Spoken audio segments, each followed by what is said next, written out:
They threw the alien warlord out of her own palace at midnight. By dawn, the human she mocked held the gate. How could a warlord be cast out of her own palace in the dead of night?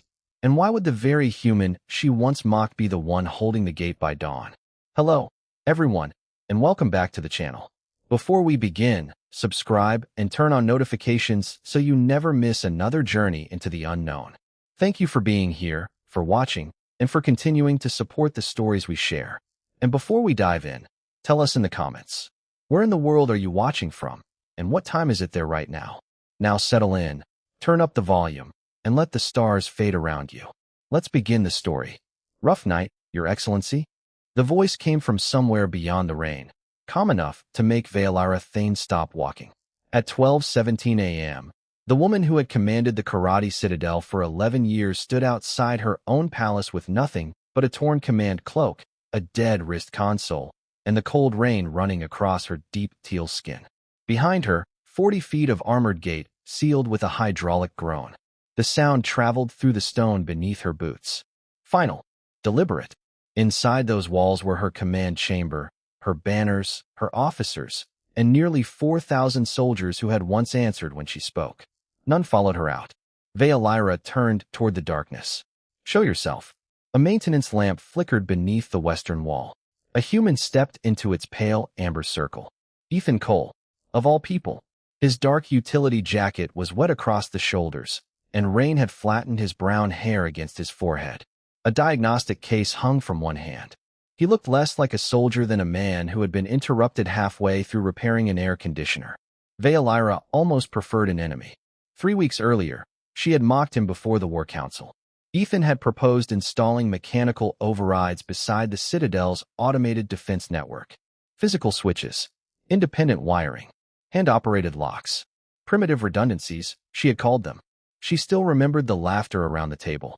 Ethan had simply closed his tablet and said, "Only primitive until the smart system quits." Now Valyra touched her wrist console again. Nothing. No command access. No palace network. No response from the guards who had escorted her through the eastern corridor and informed her that General Corvith had assumed emergency authority. They had not harmed her. That would have required courage. Instead, they had removed her insignia, opened the gate, and told her to walk. Ethan's eyes moved from her useless console to the sealed entrance behind her. He did not smile. Somehow, that irritated her more. "You saw what happened?" she asked. "Enough of it. Then forget it." She stepped past him. "This is a karate matter." Ethan glanced toward the wall. "Pretty sure the wall disagrees." Valyra stopped. Along the upper battlements, the white security lamps blinked out one by one. Red lights replaced them, marching across the citadel in perfect sequence. Ethan set his diagnostic case on the wet pavement and opened it. Inside, analog meters trembled beside coils of insulated wire and old-fashioned steel tools.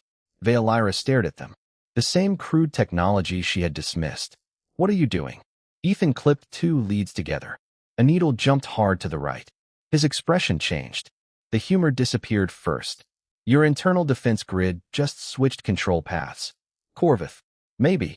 Ethan looked toward the western gate as a low mechanical vibration rolled beneath their feet. "But whoever did it isn't locking the palace down." Valyra's golden eyes narrowed. "Then what are they doing?" Ethan listened to the machinery for another second. Rain ticked against the metal case between them. Then he slowly looked up at the wall. "They're preparing to open something." High above them, every red light on the western gate came alive at once. The red lights did not blink. They burned steadily across the western gate, turning the rain into thin crimson threads.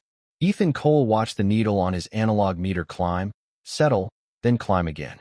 "That is not a security cycle," he said. Valyra stood beside him, shoulders rigid beneath her soaked command cloak. "I know my own citadel." "Then you know somebody just rerouted nearly 12 megawatts away from the residential shield." Her golden eyes shifted toward him. "That is impossible without command authorization." Ethan closed the diagnostic case. "Your command authorization?" Silence answered him. For the first time since he had met her, Valyra looked less like the ruler of a fortress and more like someone discovering that the floor beneath her had never been solid. Ethan remembered their first meeting 3 months earlier.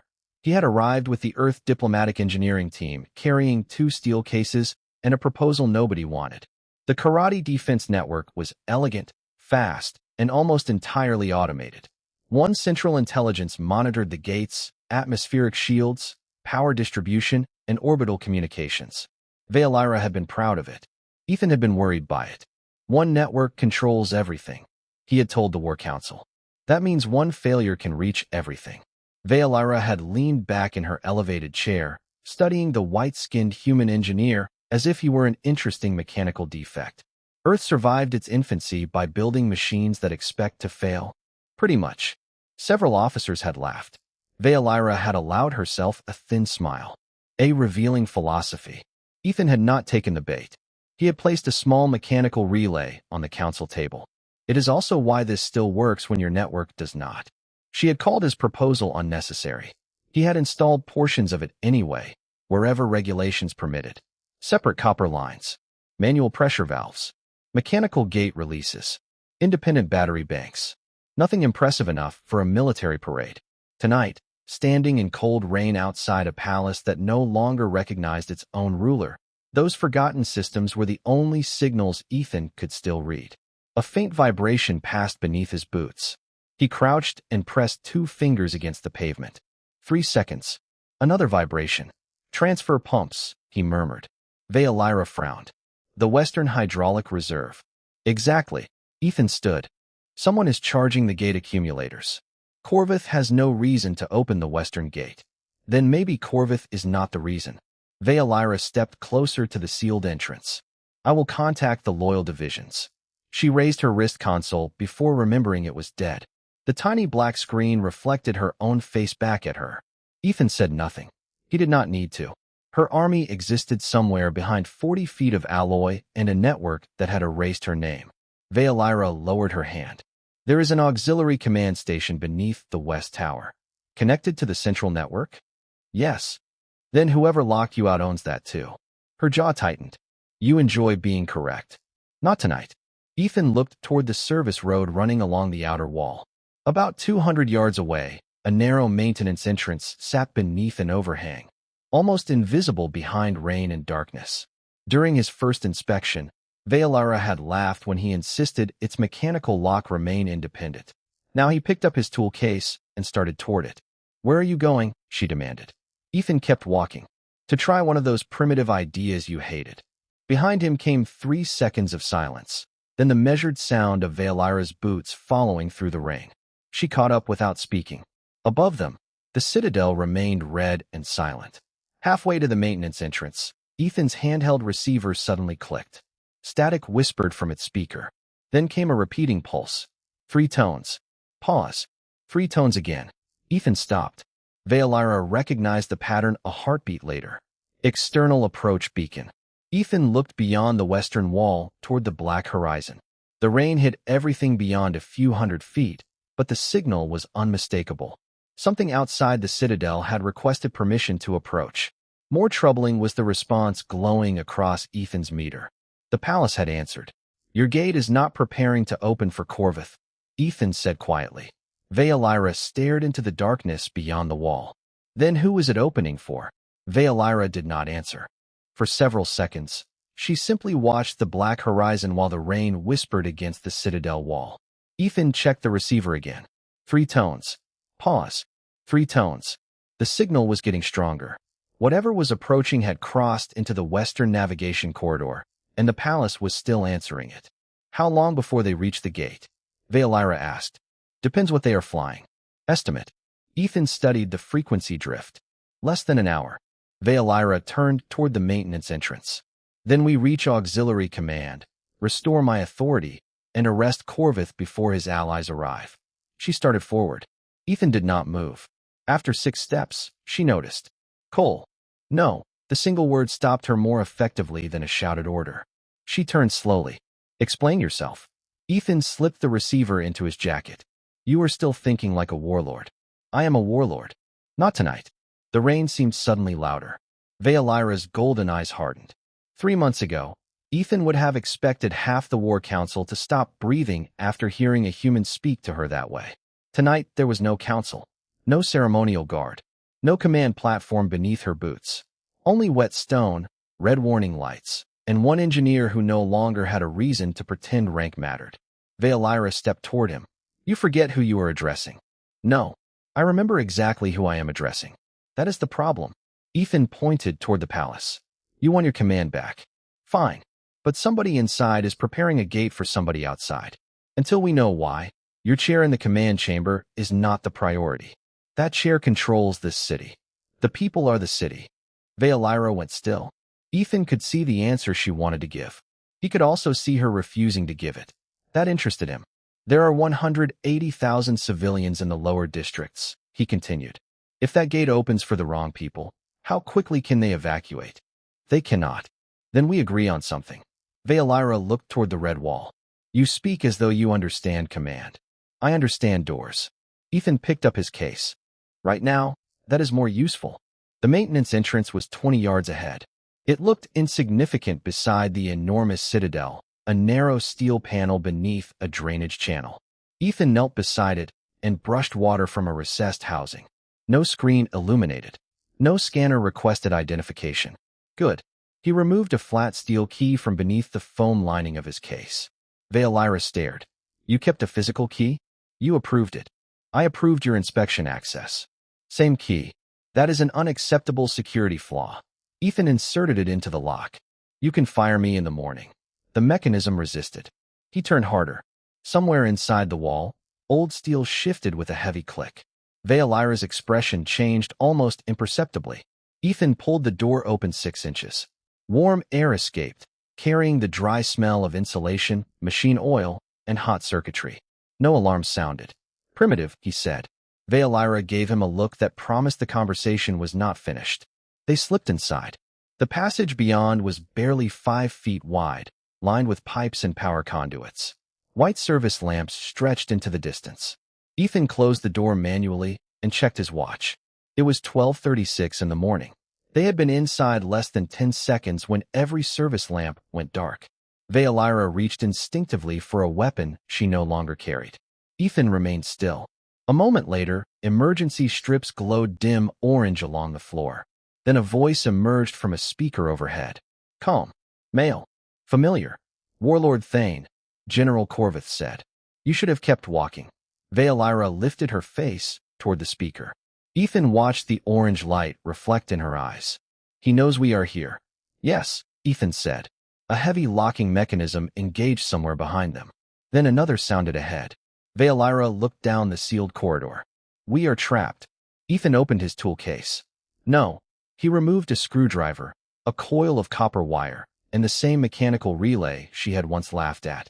Now we find out whether your palace is smarter than an electrician from Earth. Ethan placed the relay on the floor and listened. Not to Corvith, to the palace. Beneath the general's voice came 3 quieter sounds. The steady hum of ventilation, the soft pulse of emergency power, and every 8 seconds, a metallic click behind the wall to Ethan's right. You have 30 seconds to explain why that matters, Veolyra said. 20 will do. Ethan removed a service plate with the screwdriver. Behind it sat a bundle of fiber lines surrounding 2 thick copper cables. Veolyra crouched beside him. Those are auxiliary power feeds. Exactly.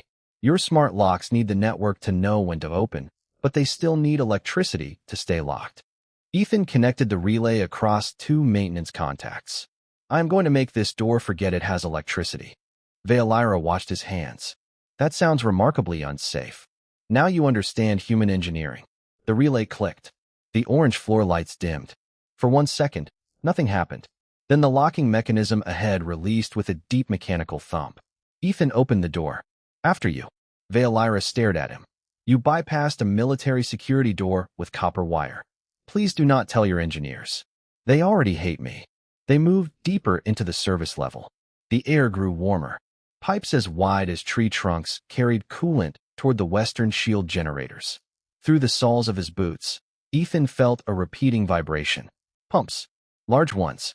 Working harder now. He checked his watch. 12:44 in the morning. The approaching signal had strengthened again. How far to auxiliary command? 400 feet. Veolyra led him through a junction and stopped abruptly. Ahead, a transparent maintenance panel overlooked the western gate machinery. Ethan stepped beside her. What he saw erased the last trace of humor from his face. 6 hydraulic accumulators stood along the chamber below, each nearly 30 feet tall. Pressure indicators glowed green.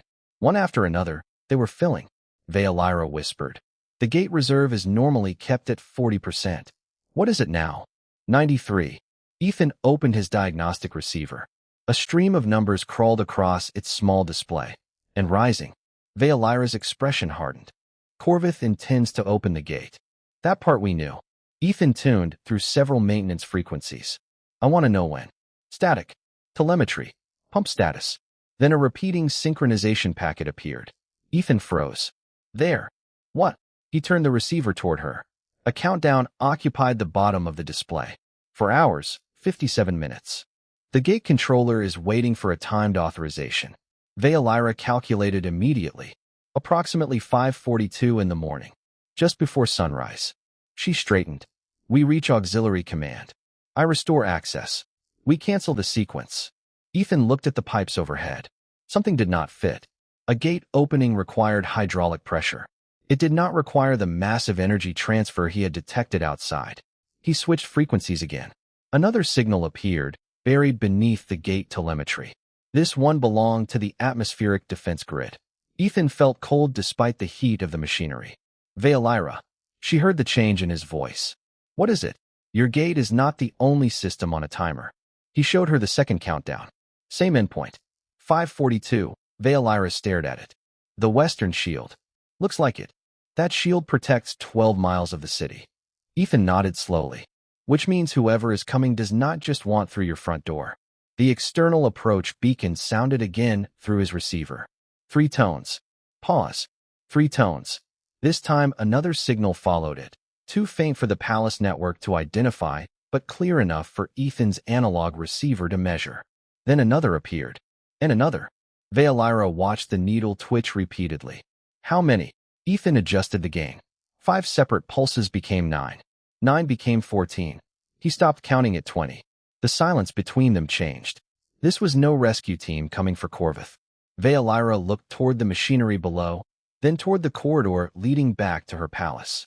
For the first time, Ethan saw the Warlord understand that reclaiming her command chair might be the smallest problem they had. We need auxiliary command, she said.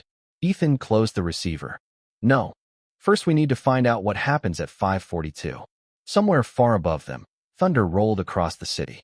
The hydraulic pumps continued filling the gate reserve, steady and patient, as if the palace itself were counting down to dawn. The safest place Ethan could find was not a bunker.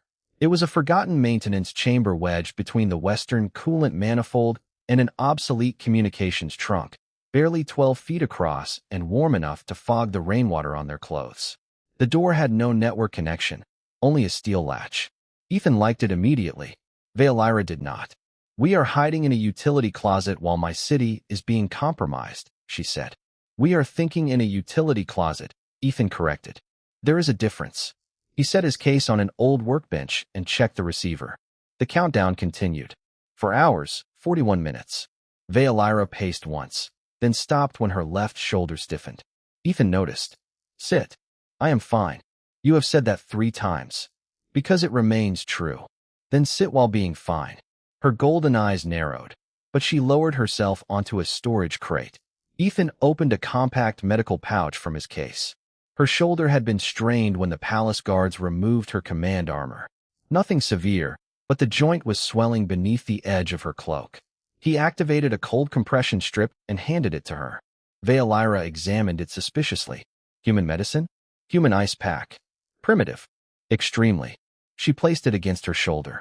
After several seconds, some of the tension left her face. Ethan pretended not to notice.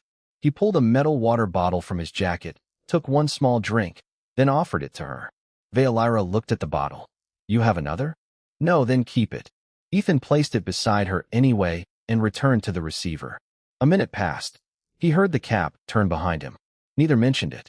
The machinery beyond the wall hummed with a low, constant rhythm. Veolyra finally spoke. Why did you stay? Ethan adjusted the receiver gain. Because leaving would not improve anything. That is not an answer. It is the one I have. She studied him. I humiliated you before my officers. You criticized my work. They laughed. I noticed. And still you followed me into my own palace after I lost command of it. Ethan looked at her. You did not lose the palace. You lost access to some computers.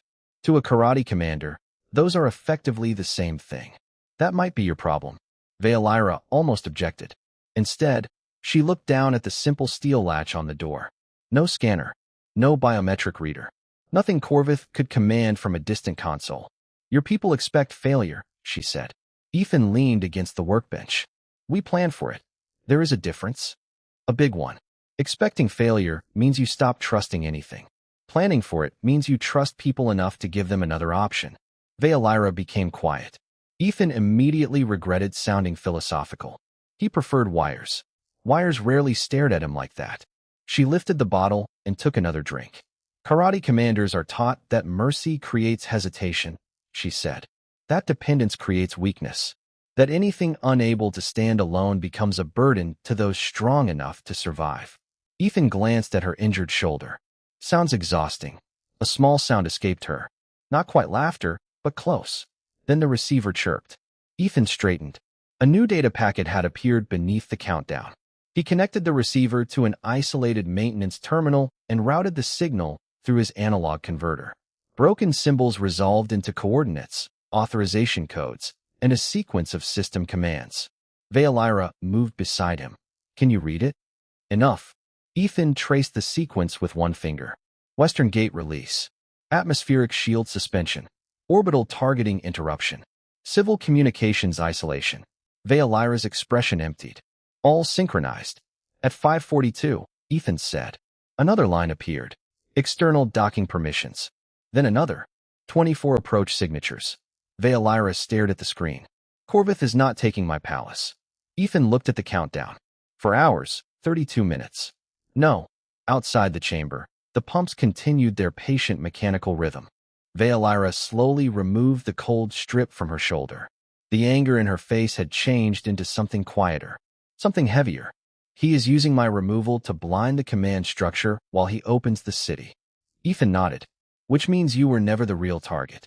Veilira looked toward the steel door, beyond it to the sleeping districts beneath the western shield. 180,000 people who had no idea a clock was running above their heads. When she spoke again, her voice had lost every trace of wounded pride. Tell me what you need. Ethan met her eyes. That was the first order she had given all night that sounded like trust. Ethan needed 3 things. A map that Corvith could not alter, a communication path the palace could not hear, and access to the western gate before 5:42 in the morning. Veilira knew where to find 2 of them. There is an emergency planning archive beneath the old command wing, she said. Physical schematics. They were preserved after the Citadel reconstruction. Ethan packed the receiver and tools into his case. And the communication path? Veilira hesitated.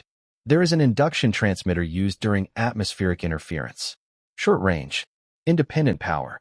Now you are speaking my language. They left the maintenance chamber at 1:18 in the morning. The rain was only a distant vibration through the walls now. Inside, the service corridors breathed warm recycled air over rows of silent conduits. Ethan moved slowly, checking every junction before they crossed it. Veilira followed without argument. That alone told him how much had changed. 20 minutes earlier, she had wanted her command back. Now she wanted information. The archive sat behind a mechanical fire door 3 levels below the western tower. Veilira opened it with an emergency lever concealed behind a brass plate. Ethan raised an eyebrow. A hand crank. Say nothing. Would not dream of it. Inside, hundreds of thin metal sheets rested in labeled racks. Veilira found the western defense schematic and spread it across a drafting table. Ethan switched on a portable lamp. Blue lines appeared beneath the glass coating. Gate hydraulics. Shield generators. Civil power. Orbital relay. Everything converged at one distribution chamber beneath the western gate. Ethan followed the lines twice. There. Veilira leaned closer. Manual isolation station. If we disconnect the gate controller here, Corvith loses remote access. Then we have solved it. Not quite. Ethan pointed to another line. The same station controls the shield bypass. If we isolate one incorrectly, we could drop the other ourselves. Veilira studied the diagram. So someone must operate it locally and stay there while the system is isolated. Her eyes moved to him. Ethan continued before she could speak. We still need proof. If you simply reappear and accuse Corvith, he controls the official channels. He tells the army you are compromised, confused, or working with outsiders. Veilira's jaw tightened because she knew he was right. Ethan opened the old induction transmitter. It was a gray box with 2 rotary dials and a collapsible antenna. Who would your soldiers believe? Their authenticated command logs. Good. We get those. The archive schematic showed a maintenance tap connected directly to the defense audit recorder. It was 30 feet away behind another wall. Ethan found the access panel, removed 4 screws, and connected his converter. The recorder responded immediately. Corvith had secured the modern network. He had forgotten the system kept a second record for accident investigations. Data began crawling onto Ethan's receiver. Authorization changes. Gate synchronization. Shield suspension. External approach clearance. Then the identity field appeared. Veilira read it first. General Corvith. Below his name sat 24 external vessel identifiers and a transfer agreement granting temporary control of the Western District to an off-world mercenary consortium. Veilira did not move. Ethan watched the understanding settle across her face. Corvith had not betrayed only her. He had traded access to the city itself. Can you transmit this? She asked. Not across the whole citadel, but I can send it to one receiver. That is enough. Veilira gave him a frequency from memory. Colonel Sareth commands the 3rd Citadel Guard. If he receives authenticated records, he will distribute them through unit channels. Ethan tuned the transmitter. The signal meter barely reached halfway. Thick walls surrounded them. We need elevation. Veilira pointed upward on the schematic. The Western Observation Gallery. How far? 6 levels. Ethan checked his watch. 1:47 in the morning. 3 hours and 55 minutes remained. Then his receiver chirped. The countdown changed. Ethan stared at it. 5:42 disappeared. A new time replaced it. For 58, Veilira saw his expression. What happened? Ethan checked the synchronization packet again. No error. Someone had advanced the sequence by 44 minutes. Corvith knows something is wrong. Veilira looked toward the ceiling as the distant hydraulic pumps increased their rhythm. Ethan folded the schematic and placed it inside his jacket. We just lost 44 minutes. The old transmitter crackled in his hand. Then Corvith's voice came through an emergency frequency, broadcast across every service level.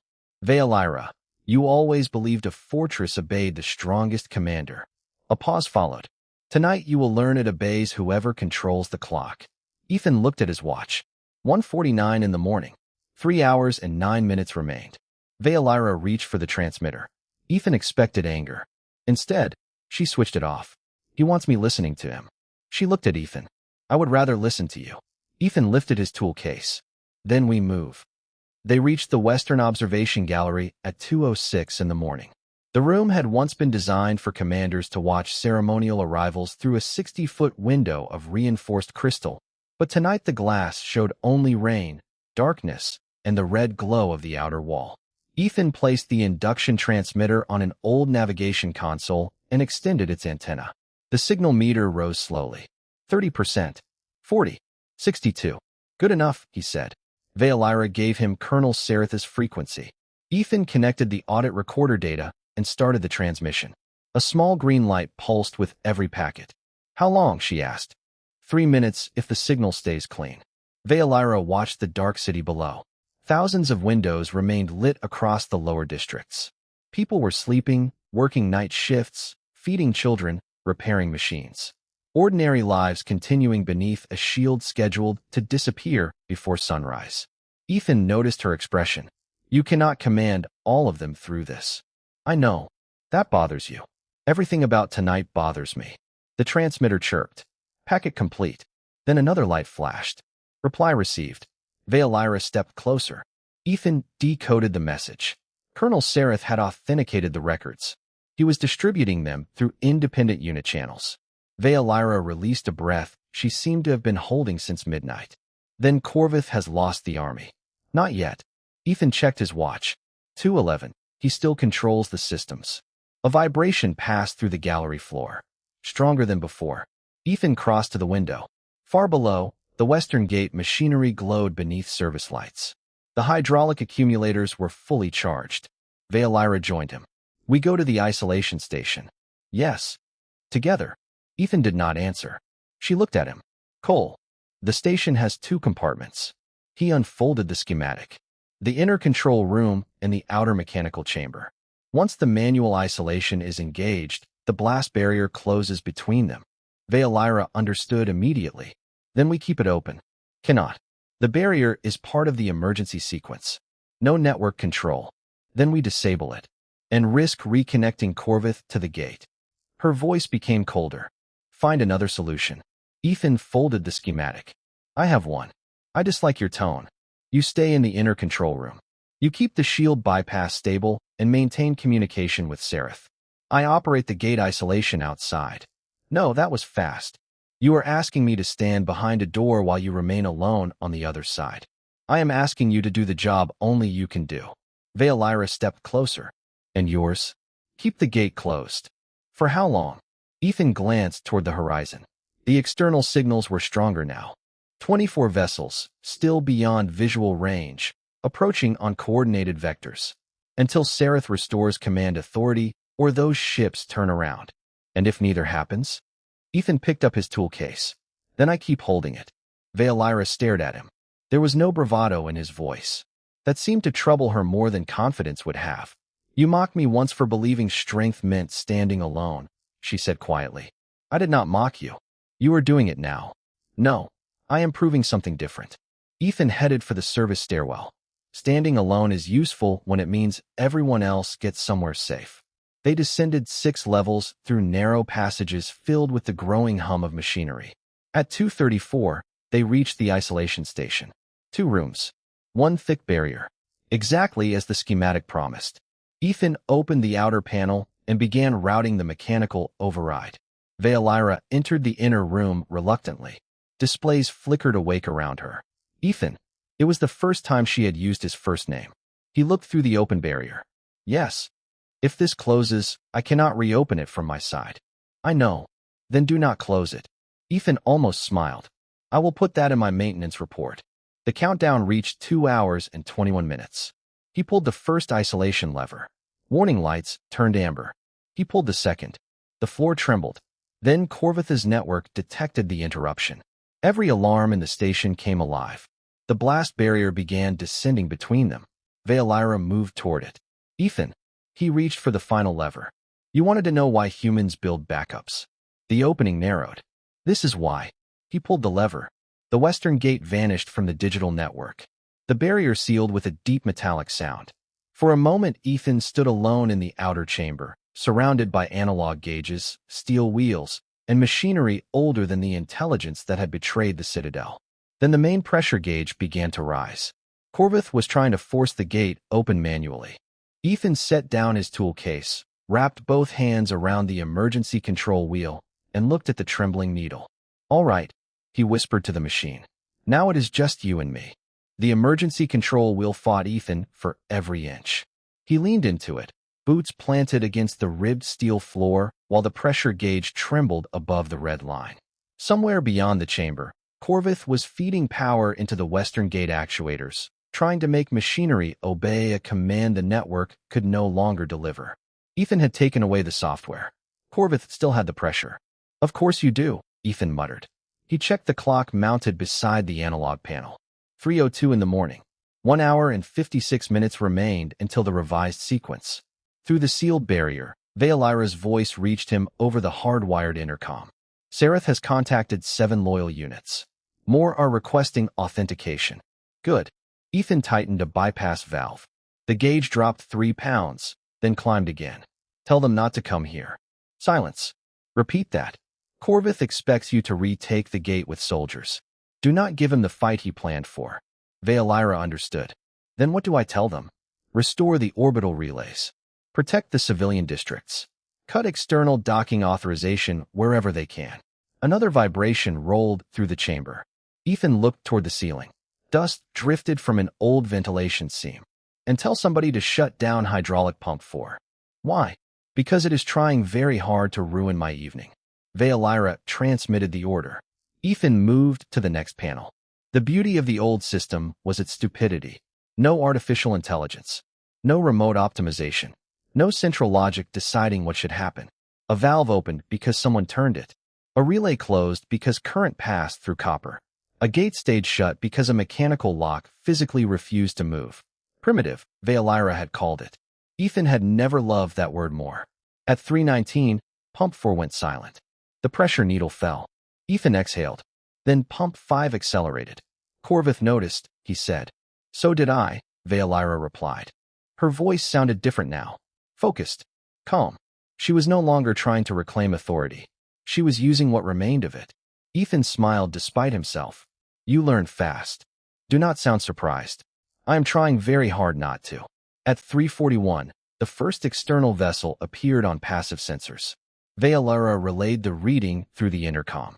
23 more followed. They were holding beyond the western atmospheric boundary, waiting. Ethan understood what that meant. They did not intend to force entry. They expected the city to invite them in. At 4:03, Colonel Sareth restored one orbital communication relay. The effect was immediate. Independent units began receiving Corvith's authenticated records. At 4:11, for more defense stations rejected his commands. At 4:18, the civil communication grid returned in 3 districts. The city was waking up. Corvith was losing control one system at a time. Then the lights in Ethan's chamber went out. The emergency strips followed. Only the green glow of the analog gauges remained. Ethan, Veolyra's voice crackled. Still here. Corvith has cut power to your section. He thinks I need it. Ethan opened his case and removed a hand lamp. Warm white light filled the chamber. He checked the gate lock. Still engaged. The hydraulic system could push all it wanted. Without the release sequence, 40 feet of alloy remained exactly where it was. At 4:27, footsteps echoed somewhere beyond the outer service corridor. Not running. Measured. Several people. Ethan looked toward the sealed access door. Corvith had finally stopped arguing with machines. Veolyra. I hear them. Keep Sareth focused on the orbital network. And you? Ethan rested one hand on the control wheel. I am staying with the gate. You are not required to prove anything to me. Ethan looked at the simple mechanism beneath his hand. Good. Because this is not about you. For several seconds, the intercom carried only static. Then Veolyra answered softly. I know. The access door indicator shifted from green to amber. Someone outside was attempting an override. Ethan disconnected the electronic actuator completely. The indicator died. The footsteps stopped. At 4:36, a voice came through the door speaker. Corvith. Human, you have no place in this. Ethan glanced at the pressure gauge. Funny thing about gates, he said. They do not ask where you were born. No answer came. Instead, another system activated somewhere deep inside the wall. Ethan felt the control will pull beneath his hand. Corvith had found the secondary hydraulic circuit. The needle began climbing again. Ethan tightened his grip. Through the intercom, Veolyra suddenly spoke. Sareth has the orbital defenses. Ethan looked at the clock. 4:41. And the approaching vessels? A pause. Then Veolyra said, they have stopped advancing. Ethan watched the pressure needle shake. Outside, beyond layers of metal and rain, the eastern horizon was beginning to lighten. Dawn was still distant, but darkness had finally started losing ground. At 4:58 in the morning, nothing opened. The countdown reached 0, the western gate remained sealed, and for one long second the entire citadel seemed to hold its breath. Ethan kept both hands on the emergency wheel. The pressure needle hovered near its limit, trembling but unable to cross it. Then it began to fall, slowly at first. 5 pounds. 10. 20. Somewhere inside the citadel, another hydraulic pump shut down. Then another. Veolyra's voice came through the intercom. Sareth has restored the Western Defense Command. Ethan watched the needle continue downward. That is good news. The external vessels are withdrawing. Ethan closed his eyes for half a second. The machinery around him suddenly sounded different. Not quieter. Just ordinary again. Pumps. Relays. Cooling fans. Machines doing what machines were supposed to do. And Corvith? He asked. Veolyra paused. His officers received the authenticated records. They refused his remaining orders. Sareth has taken him into custody. No celebration followed. No triumphant music existed in the little steel chamber. Ethan simply released the wheel. His fingers resisted opening after holding it for so long. He flexed them slowly and looked at the clock. 5:01. Then I suppose somebody can open this barrier. Already working on it. Tell them not to use the network. Veolyra was silent for a moment. You are never going to let me forget that, are you? Probably not. At 5:14, the mechanical locks disengaged. The barrier rose with painful slowness. Veolyra stood on the other side. Her command cloak was still damp and wrinkled. The cold compression strip remained wrapped around her shoulder. She looked nothing like the immaculate warlord Ethan had first met in the council chamber. Somehow, she looked more like one now. Behind her stood Colonel Sareth and 6 karate officers. None spoke. Ethan picked up his tool case. Morning. Sareth stared at the analog control panel, then at Ethan. You maintained the gate manually? Mostly. For more than 2 hours? Ethan shrugged. It was being difficult. Veolyra's mouth almost formed a smile. Almost. They walked toward the western courtyard as the first pale light entered the high windows. The red security lamps had returned to white. Across the citadel, command systems were coming back under independent control. Soldiers moved through the corridors, not in panic but with purpose. No one stopped Veolyra. No one needed to announce her return. They simply stepped aside.